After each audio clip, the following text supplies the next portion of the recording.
की जनरेशन का ये दौर चल रहा है कि शादी विवाह में ना तो लड़का बिना लड़की को देखे शादी के लिए राजी होता है और ना ही लड़की बिना लड़के को देखे शादी के लिए राजी होती है। पहले ऐसा नहीं था। पहले लड़की के माँ बाप जिस जगह अपनी मर्जी से लड़की की शादी करते थे, लड़की वहीं चली जाती थी, वहीं हंसी खुशी से शादी कर लेती थी। और लड़के की भी यही स्थिति थी। लड़के के घर वाले जिस लड़की से अपने लड़के का रिश्ता तय करते थे, खुद देख करके, तो लड़का भी उस रिश्ते को स्वीकार करता था और हंसी खुशी से शादी करता था। लेकिन आज की जनरेशन में ऐसा नहीं है।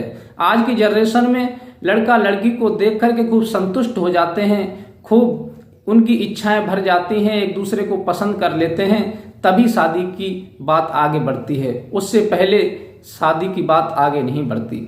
लड़की के माँ बाप अपनी लड़की के लिए एक घर देख करके आते हैं, रिश्ता जब देख करके आते हैं तो लड़के के घर वाले लड़की को देखने के लिए आते हैं कि चलो देखते हैं कि लड़की कैसी है, अगर लड़की योग्य अच्छी होगी तब शादी करेंगे और नहीं होगी तो नहीं करेंगे।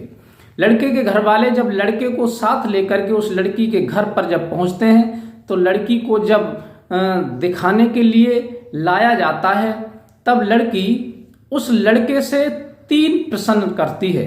कहती है कि मेरे 3 प्रश्नों के अगर जवाब तुम दे दोगे तब मैं ये रिश्ता स्वीकार करूंगी, तब मैं अपनी शादी तुम्हारे साथ करूंगी, और तुमने मेरे 3 प्रश्नों का उत्तर नहीं दिया तो मैं ये रिश्ता कैंसिल कर दूंगी, मुझे ये रिश्ता पसंद नहीं है, स्वीकार नहीं है। लड़की 3 प्रश्न पूछती है।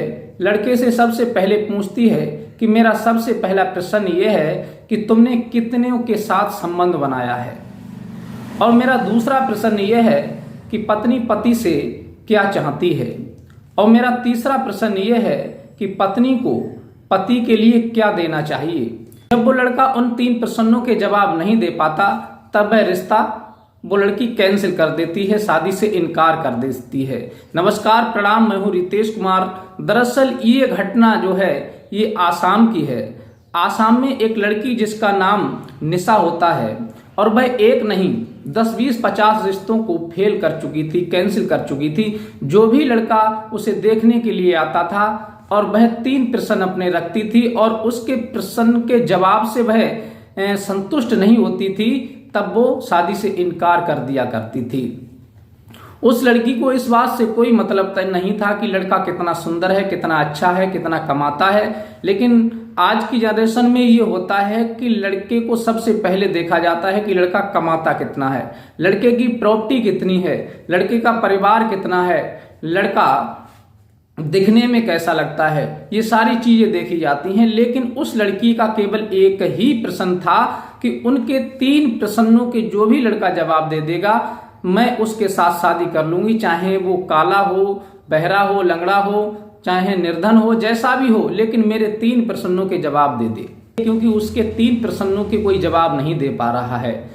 पहले तो लड़की वाले रिश्ता देखने के लिए जाते थे, लेकिन लड़की की वो इस तरह से फेमस हो गई, चारों तरफ उसका प्रचार हो गया कि लड़की बस उसी के साथ शादी करेगी जो कोई उसके 3 प्रश्नों के जवाब दे देगा। अब लड़की के घर वाले कहीं रिश्ता देखने को नहीं जाते थे, अब तो लड़के वाले उसके घर आना शुरू हो गए, अपने लड़के को लेकर के आते थे। जो भी लड़का उसके प्रश्नों के जवाब दे देगा बस उसी के साथ शादी हो जाएगी, अन्यथा नहीं होगी। एक सीधा साधा बेचारा गाय भैंस चराने वाला गांव का व्यक्ति, उसने सुना कि वो लड़की 3 प्रश्नों पे अड़ी हुई है और उसके 3 प्रश्नों से उसे कोई संतुष्ट नहीं कर पा रहा है। तब वह अपने माँ बाप के पास जाता है और कहता है कि मैं शादी की इच्छा से उस लड़की के पास तुम्हें लेकर के चलता हूं और आप सब लोग मेरे साथ चलिए। उस लड़के के माँ बाप भी गरीब थे, उन्होंने सोचा कि अगर लड़के की शादी हो जाए तो अच्छा है, चलो चलते हैं। उसने इतने सारे रिश्तों को ठुकरा दिया, तुम्हें कैसे पास कर लेगी। तब सब कहते हैं कि देख लो, कहीं किस्मत साथ दे जाए तो हो सकता है शादी हो जाए, कुछ कहा नहीं जाता। कहते हैं कि किस्मत का और स्त्री का कोई भरोसा नहीं होता कि वो कब अपनी जुबान से बदल जाए, और किस्मत का कोई भरोसा नहीं होता कि किस्मत कब इंसान की बदल जाए, कब से क्या हो जाए।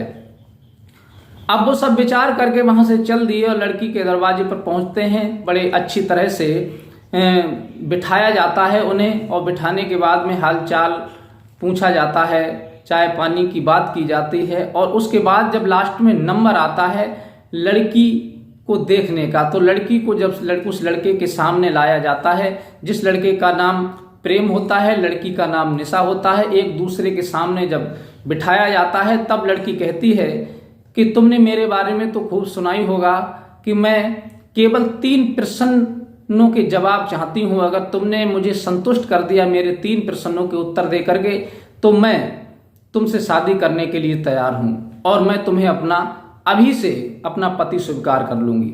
लड़का कहता है चलो देखते हैं, तुम पहले 3 प्रश्न करो कि तुम्हारे आखिर वो 3 प्रश्न कौन से हैं जिनका जवाब कोई आज तक नहीं दे पाया और तुमने एक नहीं हजारों रिश्ते फेल कर दिए।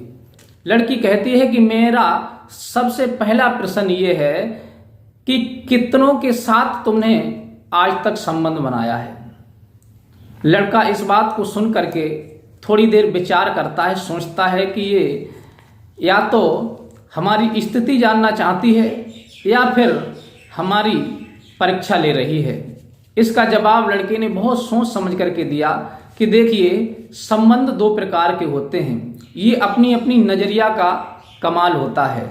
संबंध तो हमारे माँ बाप से भी बड़े अच्छे हैं, संबंध हमारे बहन भाई के भी बड़े अच्छे हैं, संबंध हमारे चचा ताऊ से भी बहुत अच्छे हैं, संबंध हमारे समाज में भी बहुत अच्छे हैं।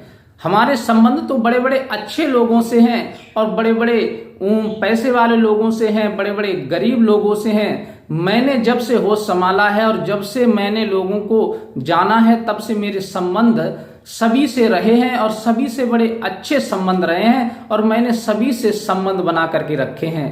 मैंने किसी को ठुकराया नहीं है, किसी का अपमान नहीं किया है, किसी का निरादर नहीं किया है। सभी से मेरे संबंध अच्छे रहे हैं और मैं जहां भी जाता हूं, मेरे संबंधों के कारण ही लोग मेरी बात पूछते हैं और लोग मेरी इज्जत करते हैं। मेरे सबसे संबंध अच्छे रहे हैं और बहुत लोगों से मैंने संबंध बनाए हैं।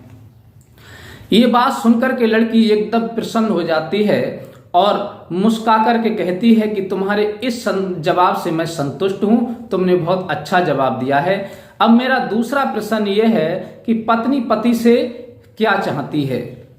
लड़के ने फिर विचार किया कि ये भी गहराई प्रश्न है, सुनने में अटपटांगा जरूर लगता है, लेकिन इसका जवाब तो बहुत अच्छा देना होगा, नहीं तो ये हमको भी रिजेक्ट कर देगी। तब लड़का काफी देर सोच विचार करके जवाब देता है कि पत्नी पति से क्या चाहती है। तब लड़का कहता है देखिए, पति चाहे परदेश में हो चाहे घर पर हो, पत्नी हमेशा पति से प्यार चाहती है। वो चाहती है कि हमारा पति बाहर से आए और हमें प्यार करे, हमारा पति पैदा करके लाए, दौलत कमा करके लाए, काम करके आए, लेकिन वो कभी गुस्सा ना करे, किसी दूसरे का गुस्सा हम पे ना उतारे, हमसे कभी नफरत ना करे, हमेशा हमसे प्यार करता रहे, हमेशा हमारी इज्जत करता रहे और हमेशा अपने दिल में बसाए रखे, अपने दिल की रानी बनाए रखे। बस हमेशा पत्नी पति से यही चाहती है कि वो हमारी इज्जत करता रहे, हमसे प्यार करता रहे और हमसे हमेशा प्यार से बोलता रहे। बस हंसी खुशी से जिंदगी कट जाएगी। लड़की जब उसके ये दूसरे जवाब को सुनती है तब बड़ी खुश हो जाती है, कहती है कि मैं तुम्हारे इस जवाब से भी बहुत संतुष्ट हूँ कि पत्नी को वास्तविक प्यार ही चाहिए। पति कहीं से भी आए लेकिन वो गुस्सा ना करे पत्नी पर झुझलाए ना, दूसरे का गुस्सा पत्नी पर ना उतारे और हमेशा पति पत्नी को प्यार करता रहे। पत्नी यही चाहती है।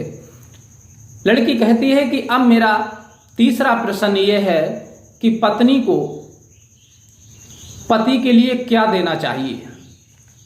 ये सुनकर के वैसे तो ये अटपटांगा लगता है, लेकिन इसका भी आंसर बड़ा अच्छा है। लड़का विचार करता है कि लास्ट तीसरा प्रश्न है, अगर इसमें मैं अटक गया तो मामला फेल हो जाएगा। उसके बाद लड़का बहुत सोच विचार के जवाब देता है और कहता है कि तुम्हारा तीसरा प्रश्न ये है कि पत्नी को पति के लिए क्या देना चाहिए। तो लड़का कहता है कि सुनो, पत्नी वैसे तो अर्धांगिनी होती है और पत्नी पर पति का पूरा अधिकार होता है, लेकिन ये बात अपनी जगह पर सही है। लेकिन में अगर बुरी स्थिति में अगर पति हो और पति पर कोई परेशानी हो तो पत्नी के लिए हमेशा पति के लिए उत्तम सलाह देनी चाहिए, उत्तम शिक्षा देनी चाहिए, अच्छी राय देनी चाहिए, जिससे वो अपनी परेशानी से निकल सके और परेशानी से डट के सामना कर सके। पत्नी को पति के लिए हौसला देना चाहिए, उसके लिए बढ़ावा देना चाहिए और उसका सहयोग करना चाहिए, जिससे वो अपनी परेशानी से निकले और उस समस्या का डट कर के सामना करे और फिर अपनी जिंदगी में पुनः उसी प्रकार से हंसी खुशी से रहने लगें। पत्नी के लिए हमेशा बुरे समय में अपने पति की मदद करनी चाहिए, उसे हौसला देना चाहिए और उसके लिए अच्छी सलाह देनी चाहिए, उसके लिए हिम्मत देनी चाहिए। ये पत्नी का फर्ज होता है। ये जवाब सुनकर के वो लड़की बहुत खुश हो जाती है और तुरंत उस लड़के के पैर छू लेती है और कहती है कि मैं तुम्हारे तीनों जवाब से बहुत संतुष्ट हुई और मैं तुमसे शादी करने के लिए तैयार हूं। लड़की की बात सुनकर के लड़का भी खुश हो जाता है, लड़का के घर वाले भी खुश हो जाते हैं और फिर वहीं पर रिश्ते की बात तय हो जाती है और तिथि निश्चय होने के बाद उन दोनों का बड़े हंसी खुशी से विवाह हो जाता है। तो साथियों, ये कहानी आपको कैसी लगी अपनी राय हमें कमेंट में दे सकते हैं और इस कहानी से आपको क्या सीख मिली, क्या लड़के ने उस लड़की के प्रश्नों के सही जवाब दिए, ये भी अपनी राय हमें कमेंट में दे सकते हैं। और मिलते हैं इसी प्रकार की कोई नई, इसी प्रकार की ज्ञानवर्धक कहानी के साथ। तब तक के लिए आप सभी को नमस्कार।